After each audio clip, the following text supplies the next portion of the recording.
Welcome to the Tech Egg. Don't get scrambled. Enjoy the video. You start by enabling iCloud messages so your texts sync. Open Settings and tap your name, then iCloud, turn on Messages. You need the same Apple ID on this iPhone and any devices you want synced, otherwise messages won't appear.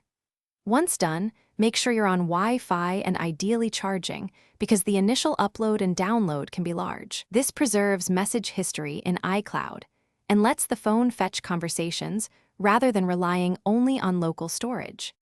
Next, confirm the device and storage details so syncing works reliably.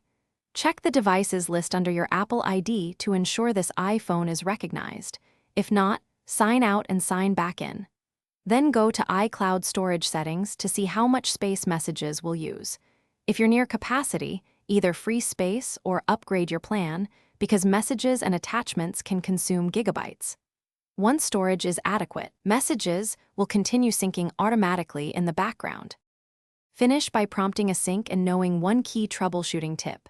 Restart your iPhone and open Messages. That often kickstarts the iCloud sync.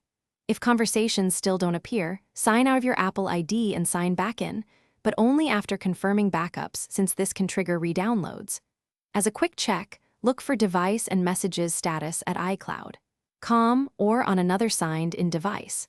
If attachments or old texts don't show, the most common fix is ensuring enough iCloud storage and a stable Wi-Fi connection. Thanks for watching. Consider subscribing if I helped unscramble your problems.